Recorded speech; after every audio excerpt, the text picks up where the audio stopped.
So many people book shore excursions in South America to see baby penguins, and yet don't see a single penguin. Weather cancels these shore excursions constantly, and most cruisers don't have a backup plan. We visited penguin colonies at 3 of the 4 major ports famous for penguin viewing. Here's the ranking, worst to first, and the planning moves that could save your penguin viewing experience.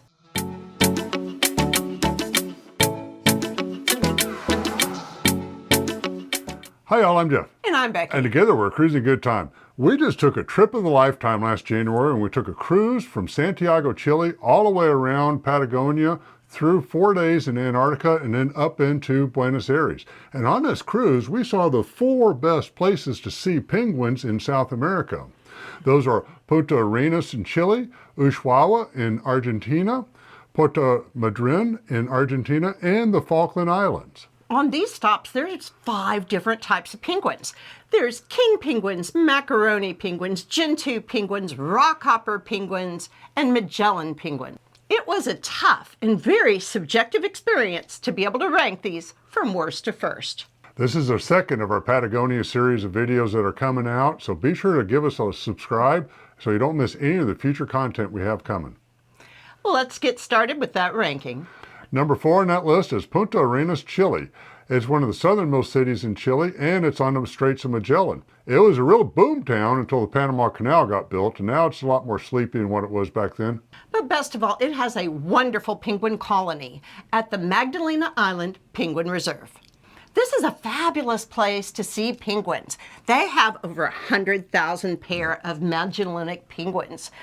And you get to do a 2-hour boat ride out to the island, and you get out and walk around for an hour to have some fabulous penguin viewing. So I know you're all wondering, so why is this 4th on the list? Well, it's number 4 because perhaps the best place to see Magellanic penguins is further up the list, and because of the 2-hour boat ride. In Patagonia, though, it's so known for high winds and high waves that frequently anything involving a boat excursion may get canceled. So anyway, that's why this amazing place is number 4 on the list. Number 3 on the list is Ushuaia, Argentina, which is on Tierra del Fuego. It's the southernmost city in South America and on the planet, and it's also nicknamed the end of the world, and it's very much at the end of the world. You got to deliberately get there. There is some great penguin viewing right there. However, this one's actually 2.5 hours of boat ride away. But during the boat ride, it does stop at like 3 different fabulous places. And the first of these is the Stanley Lighthouse. And there's also these amazing sea lions. Oh, they were a lot of fun to watch. Those sea lions are great. They're just kind of doing what sea lions do, lay around or just roughhouse with each other for the juveniles there. It was a lot of fun. We spent some time right there, got some great pictures, and it was a lot of fun to take in. It really was. And then we went out to Hammer Island. And this was amazing. So at Hammer Island, they have gentoo penguins and Magellanic penguins. And they had both grown-ups and babies. And they were frolicking there on the land. They were running out into the sea. It was great viewing excursion. Yeah, we had terrific viewing where he beached that catamaran right up there on the island, and you could see the penguins all over the place. Very easy to see and take in. You could hear them doing the penguin talk and barking, whatever penguins do. It was a lot of fun to take in. You know, and after that, we stopped at yet a 3rd island. Yeah, and that 3rd island had a few penguins on it, much fewer penguins there, but what it did have, it had some albatross and some petrels and some other birds that were nesting up in all the rocks on this little cliff face, and that was fun to take in as well.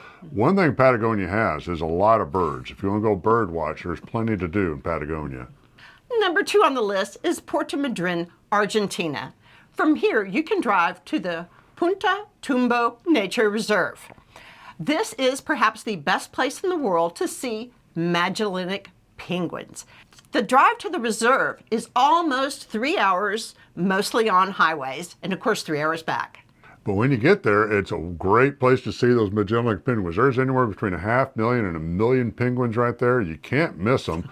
And the nice thing about Puerto Tombo is it has a really nice boardwalk and path that takes you from the visitor center through all the area where the the penguins will burrow, because the Magellan penguins burrow down in the ground and make a little nest down in a hole. So you can see all that, and it takes you all the way out to the water where you can see them swim. And the penguins, they don't care about the path at all. They will walk over the path. They'll walk under the path. You're right up by these penguins all the time seeing these. And the neat thing about seeing them on the path all the way down to the water, you can see them swim and learning how to swim, because the babies, when they molt, they learn how to swim. So you see them out there kind of floating and learning how to go, because once the penguins knows how to swim, they may be slow on the land, but they literally fly in the water. Their little wings just become flippers and they go. Yeah, and sometimes that's called porpoising when they're really going in the water. But they are so beautiful. And there's a couple of places where you have really good overlooks to watch the penguins, going in and out of the water. Another neat thing about this area were those guantus, which is a relative of the llama. It's a huge animal. It's like 4.5 feet tall at the shoulder and 7 feet long, and they can leap really far. But that was kind of neat to see. They're harder to catch sometimes because their orange color blends in, but they're a lot of fun to watch. So those are amazing. So these are wild animals. They live in most of Patagonia. But this is an awesome place to see them and get some video. However, we were so far away, I didn't realize just how immensely big they are. Yeah. There were 5 of us, so we just did a private shore excursion through the cruise line, so that we had more time at the reserve, and we got to have a better lunch. The food, the wine, the experience was really pretty terrific. It was pretty much us and locals. That steak right there was pretty doggone good. I enjoyed that museum visitor center they have there. It's very immersive. You can kind of walk through several exhibits of the penguins being in the water or on the land. It was a lot of fun to take in. It was very comprehensive, I thought. I did too. And then I really liked it that we could stay a little longer after the buses left. Like some of them also stopped by to enjoy some of the Welsh settler items, where we did more penguin viewing, and I just so enjoyed it. Number 1 on our list is Port Stanley in the Falkland Islands. And this is number 1 because it has 5 different species of penguins there. They have the macaroni, the rockhoppers, the kings, the Magellanic, and of course the gentoos.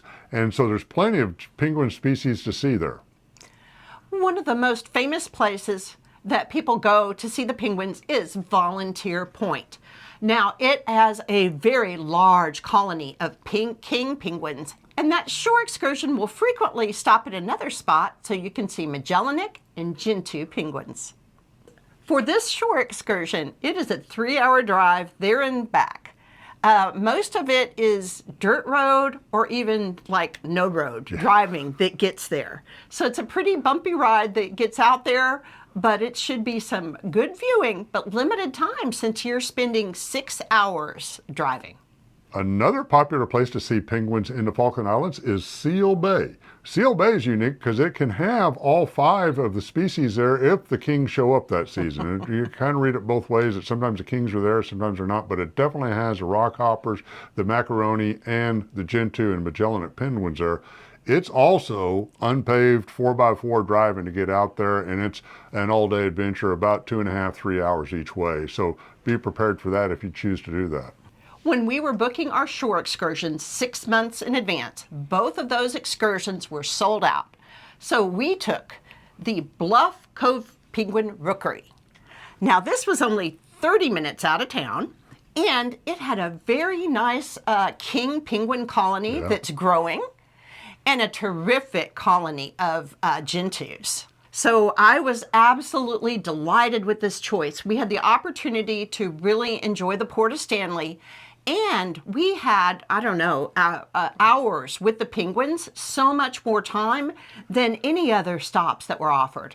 And funny thing about these gentoos, they have so much energy. I mean, they're going 100 miles an hour all the time. They're fun to walk. They have the little flippers behind them, while their wings behind them while they're walking.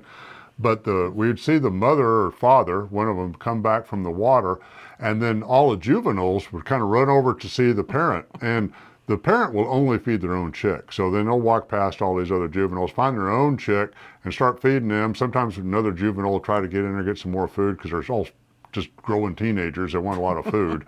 And then eventually mom or dad, whoever it is, runs out of food, and Junior may be saying, hey, I want some more food. And you'll see him start chasing the adult around the colony there, and the adult sometimes has no choice but just get in the water because they're smaller than the chick. It's pretty funny to watch. It is. And if you're watching any of our video where you see two little ones chasing the adult, those are twins. And so they're even more hungry because mom and dad can only bring so much food at a time. That's right. The other thing I liked is because you could get really close to these kings, and the kings are really a beautiful penguin, and with the kind of the orange right around their collar and all that. I thought those really stately looking penguin, if you will. And when we were there in late January, the other contrast I thought was neat was the gentoos were as big as mom and dad. They're ready to start molting and be adults. But the kings, mom and dad were still sitting on them, keeping them warm and bending over and feeding them. So you get a good contrast on the species there. We so enjoyed watching all the penguins here. It was fun to see, the sheep in the background as well. But I was so interested in watching penguins. We didn't even take advantage of everything that was offered there. They have like a little museum, and then we could have sat down for like free, tea or cocoa with a scone. Yeah. And it was like a peat-fired oven, which those are just make my heart warm. So we chose to watch penguins. Our friends that did enjoy said they were absolutely fabulous. So this is a family-owned business. And I hope they stay around because I truly think this was probably the most enjoyable excursion I could have taken due to the amount of time that we could hang out with the two of my favorite types of penguins, because the king are perhaps the most beautiful. The Magellanic penguins are nicknamed the jackass of penguins due to their braying. But if you were to do it on behavior, it could be the young Gentoo penguins. Yeah. For me personally, a huge advantage of going on a Bluff Cove rookery is you get to see the two penguins and up close, but we also got to really take in Stanley. Port Stanley is really a pretty cool town. It's very British, very Scottish feel to it. To me, it's almost like being back in the Shetland Islands in Scotland with all architecture and the buildings, and we had some super fish and chips right there walking around the town. It was a lot of fun. Yeah, we really did enjoy looking over Port Stanley. We're contemplating if we do a separate video just on the port. As promised, we're going to give key tips on how to ensure that you're going to see penguins in South America. So the first is pick the right cruise ship. Look over these itineraries. Check that they're going to go to the ports that you want to see penguins at, and that they will stay in these ports long enough so you can get these shore excursions in. And if you can, try to see, if this ship has a history of like skipping ports, if their captain or ship isn't as maneuverable. One of the things I loved about the Holland America Oosterdam was I had seen that many, many ships skip the Falkland Islands. And our captain said that he'd been doing this cruise for 3 years and had never missed the Falkland Islands. We actually came in on an amazingly windy day, and we went in. He had to stop the tender boats for a while, but it all went well, and we got to see Port Stanley and have just a great day. Number 2 on the tips are consider which ports are tender ports and which ones involve boats on the water at the shore excursion. Because if you're in a boat or on a tender, there's reasonable chance you may get canceled for high winds, like Becky was just explaining. Puerto Madryn has a regular dock and it's all by land, so it's less likely you'll get canceled out from any type of high seas at that port. The third one's kind of a no-brainer. Book your shore excursion absolutely as early as possible. So we were trying to book our excursions 6 months out.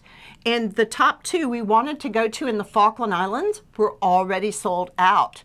And we've had some of our viewers write that 8 months before the cruise, they couldn't get any shore excursion through the cruise line at the Falkland Islands. And by the way, 6 months out, we also couldn't get into the shore excursion where you could see penguins at Puerto Arenas. So be sure to book early. Another key point right here is we booked at several different ports to see penguins. Don't just rely on one port to see the penguins. Book several in there. And a lot of cruise lines will give you a refund 48 hours, 24 hours in advance of a shore excursion. So if you have a chance to see them and then you decide you don't want to see penguins in a later port, you can cancel perhaps. We enjoyed seeing it at 3 different ports. We booked through, we saw 3. It was fabulous. Yes, we had the opportunity to drop one of the viewings, but we wouldn't have changed a thing. No. The last thing is to consider what month you go. Remember, penguins are migratory. So depending on what type of penguin that you're viewing, they may have already decided to leave. And they don't exactly book the same day every year for what they're going to do. So like some may be leaving as early as late February, and certainly in March. And if you want to see baby penguins, think about which type of penguin that you want to see, because like we were there in late January, and like the Gentoo baby penguins were of good size, the Magellanic were good size, but the king penguins were still very, very small. We hope you've enjoyed this video, and if you did, please give it a hype. It really helps us out. And subscribe right now so you don't miss out on any of our critical cruise content. This is part of our Patagonia and Antarctica series.